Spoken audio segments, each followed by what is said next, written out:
So it's been 4 weeks since I've been without my Instagram and Facebook. And honestly, for a while there, I was just like not scrolling on social media at all. I thought I'll take this opportunity to take a bit of a break and focus on my YouTube. But since being suspended, I have learned so much about what's been going on in Meta and what other people have experienced and how it's affected them as well. So I'm not the only one. So I thought today we could talk about it. Also, in case you're in this position, what I've done so far to do about it.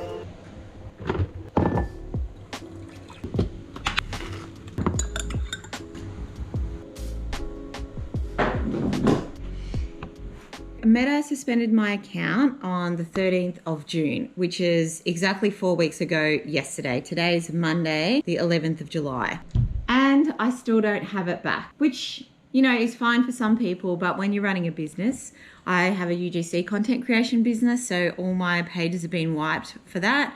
And also my Facebook account is monetized like my YouTube is. So when I create videos, I get like a part-time wage for that. And I used to create 4 to 5 videos a day, maybe like 20 to 30 stories. Basically what's happened and what I've learned is that Meta has installed an AI automated system to check for exploitation, and therefore they've made it too strict.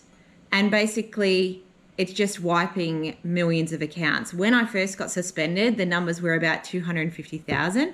Then last week, I think someone was saying 1 million, but there's this guy on here saying there's been 4 million accounts that have been suspended, and a lot of them are being now permanently banned. This is all over the world. There's people in America that have started lawsuits that have gone to small claims court. I don't know if those things are making any difference. When they installed this, they have done that AI where it's searching the internet for anything. They've done that without any human oversight. So what happens is you get suspended and then you have to appeal it. And then all of us 4 million accounts that are closed or suspended are waiting in line to get an investigation done.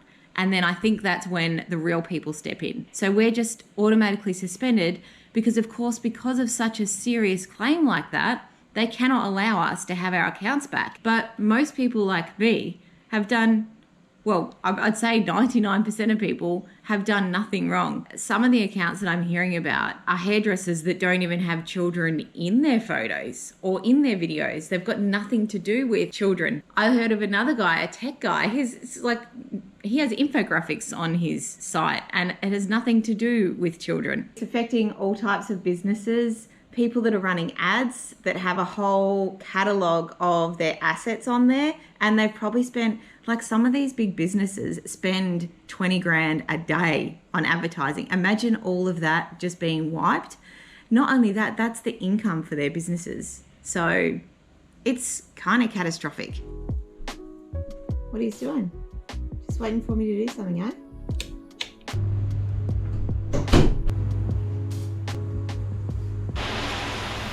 Here is also like another thing that goes with it. It's also removed my personal Facebook account. So not only has it removed my It's Donna Buckingham monetized account, which they monetize me for. It's also removed my personal account. So my Instagram, my Facebook, I've had, I don't know, since I was like 20 something. So all of my information there has gone. 60 Minutes even did a story on it this week. And they were talking about a skateboarder. He's like an influencer. And so he was saying that he had been banned for 2 months and he had $20,000 worth of brand deals sitting there in his pipeline that he had to cancel. Oh my God, I didn't realize people made that much money. Like you hear about it, but like, wow.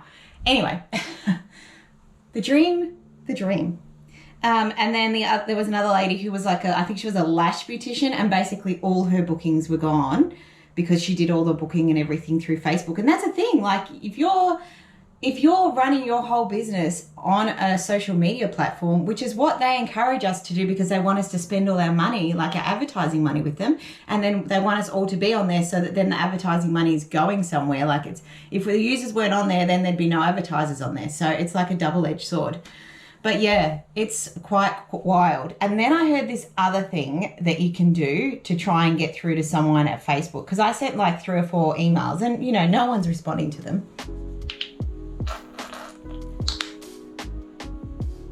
This is sunscreen.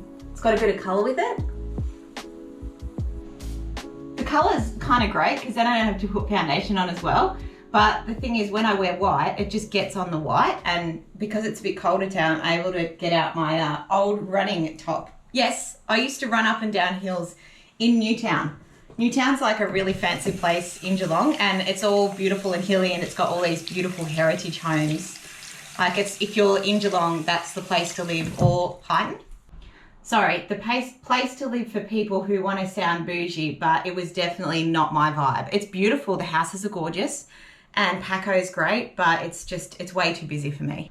It even has like these little things, and I used to wear like a top underneath and this top and full leggings and a beanie because it was always freezing cold.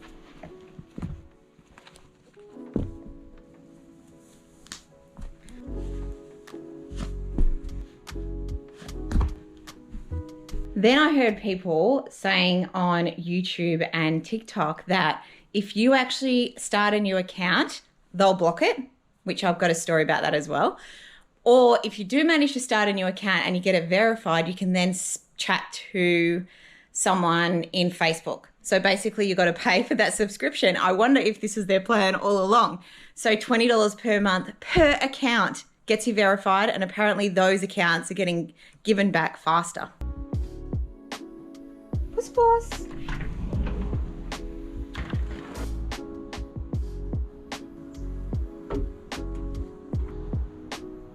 Okay, so I thought I'm going to do that. I tried that. It took a few days for them to actually verify me, and they wanted my ID.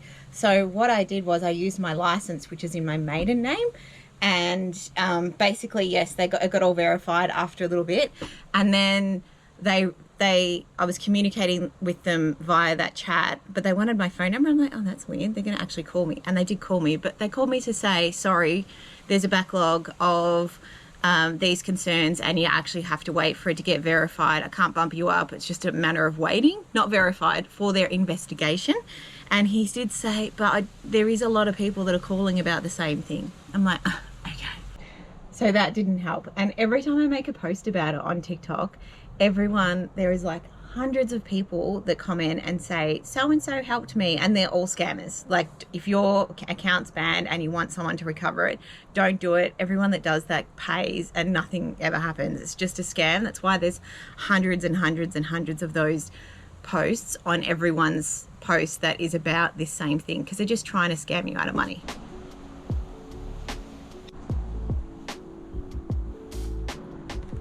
So beautiful up there, hey? You, mister, you're not allowed to jump down here, hey? He jumped down here the other day and then fell off. I also did this, which other people have said, don't worry about opening another account because they'll just ban it. So last week, all week, I spent all this time creating my new content account, which is UGC by Donna. So basically it's where I create content for brands and businesses, and they use it on their own social media, which I love doing, and I'll talk more about that in another video. So I started a new one and I was engaging with people. It's really hard to get new followers on Instagram. I followed about 70 businesses and 70 different people and engage with them in hopes that they'll look at my content and go, oh, I'm interested in following this girl. Anyway, then on Friday, that one gets banned. I'm like, oh my gosh. So how am I supposed to find business if you won't let me have my account on there? Anyway, I did an appeal and that one came back within 24 hours. So I don't know. It actually said something along the lines of that you're using an account name that's associated with another. So I don't know what happened there. Maybe they just said, okay, well, you can have that back because there's nothing being flagged here. Anyway, I think this is really interesting because this is a side of the world and social media that we don't really know about until you do some digging and you're like, oh, I didn't know you could do that. Oh, I didn't know about that. But yeah, it's wild. Come on, Remy, hop down. I've got to make the bed.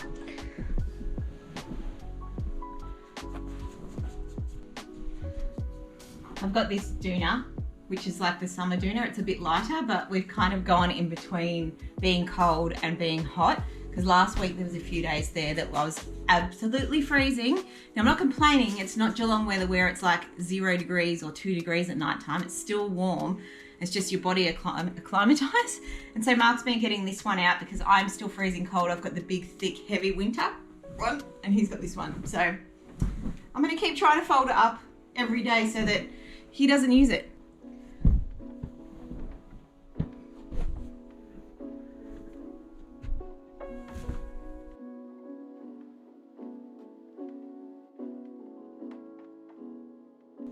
So yeah, 4 weeks without Instagram and Facebook has really been interesting for me. It's put life into a little bit of perspective, and just to see how AI can affect our lives and how fragile like a social media platform can be, one that you rely on so much, just is really eye-opening and kind of changes your mindset a little bit. It's definitely been a wake-up call, and has made me think more about other ways that I can have a career, because, you know, I really want to make social media my job in whatever way I can. And that is why I've focused more on YouTube and trying to post on there more regularly. And I have been so lucky to get a lot of new followers that are obviously more interested in my Airlie Beach content, which is great. So I'm trying to create as much content for you as I can that will help you if you come visit, or if you want to move to North Queensland, or if you just want some entertainment. A few of those ways that I'm thinking that I can try and find some new business is through UGC, and also maybe tap into the Airbnb market here in Airlie Beach, because I assume there's lots of Airbnbs, but also more leaning UGC into the travel kind of niche. I'll talk more about that in another video, and see, maybe next time I might have my account back. Who knows? Fingers crossed. Thank you again for being here in my little side of the internet. Maybe once a week to give you an update like this on what's actually going on in my life, and a little chat about, you know, things. So feel free to drop in the comments if there's anything that you want to know. Yeah, obviously, if you like this content, give me a subscribe. It's free. Hit the like button and tell me where you're watching from. I would love to know. And I appreciate you being here in this little corner of the internet. If you really love my content and you want to support me, you can join my membership, which is $5.99 a month at the moment. Just think of it as that you're buying me a nice coffee once a month. In there, I will have a guide around Australia to 110 places in Australia that you've probably never heard of. I'll have all my Airlie Beach guides in there as well, my recipes, but I'm still building that out. But yeah, it's a great place to see behind the scenes content, and we can chat more freely there as well. So thank you so much again for being here. Life's weird and I do vlog it, and I'd love you to follow along. Bye.